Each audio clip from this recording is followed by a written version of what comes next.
Well, hello everybody, and welcome back to Tropics Talk. Gulf Coast meteorologist Jim Dickey back with you here Thursday, September 11th. It's been now 14 days without a named storm in the Atlantic, and that stretches past yesterday, the historic peak in activity in the Atlantic. Very, very rare to see this lull in activity through what is historically, the most active time during hurricane season in the Atlantic. But you look at the wide view right now, no named storms.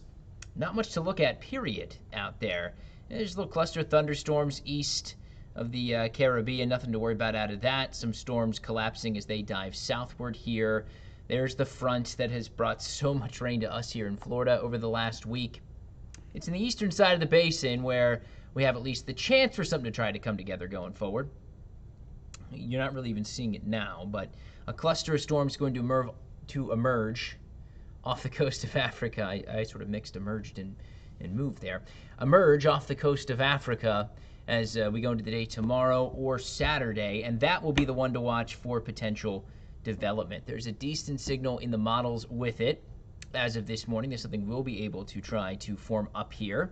And here's the latest from the Hurricane Center, highlighting basically the waters west of the Cabo Verde Islands, stretching to the north and west for a low chance of development, 30% chance, as the latest update at 8 o'clock Thursday morning. Any development would likely be slow, would likely be gradual. Overall, the conditions looking a little more conducive for something to try to come together than what we were seeing last week, a week and a half ago now, with the system that fell apart as it tried to approach the Caribbean. If and when something takes a name, just like we were talking about last time, the next name on the list would be Gabrielle. Now, what I like to do as I'm tracking these systems come off of Africa is assess the state of the Bermuda Azores high. You're seeing on this these colors, that is surface pressure in blue, high pressure in red, and you're not seeing much red, but lower pressure. Remember, it's this broad high that steers storms in this part of the basin. The Bermuda Azores high, because it's usually stretched between Bermuda and the Azores. But right now it's centered fairly far to the north, basically due north of the Cabo Verde Islands. When you see that, it's typically an indicator that the system that comes off the coast of Africa will most likely turn to the north. And as we advance this forward here, there's your low pressure coming together. There's your potential storm system here in the central Atlantic. High still to the due north, still centered well to the north and east, close to Europe at this point in time. And that allows this to cut into that ridge and likely to cut to the north and northwest. This is the GFS forecast model, by the way. This one is very far to the east, staying well east of the Caribbean. Some indications are this could move a little further to the west. And of course, before we get something to form, we don't want to put too much stock in what any of the models say, but at this point, all indications point to a recurve into the Atlantic. In fact, here's the European forecast model, at least the ensemble of the European forecast model. This is showing where the system would be, where it has a tropical depression. By the time we get to the late part of next week, Thursday and Friday, most members show something a little further south of where the GFS puts it, but on a generally northwesterly track, keeping it well east of the Caribbean, keeping it well to the east of Florida and the U.S. Certainly one to watch, but at this point I see no indications as to how this would be a threat to us locally.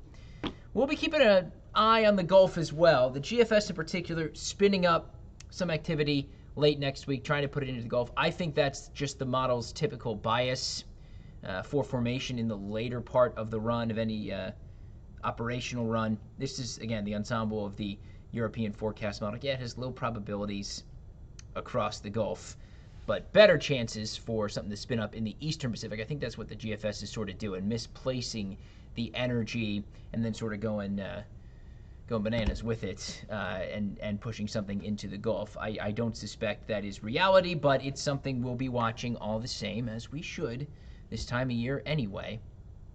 Also of note, as I swing this northward, the front draped off across Florida here. Some indications are by the mid to late part of next week, something could spin up on that and try to move towards the Carolinas.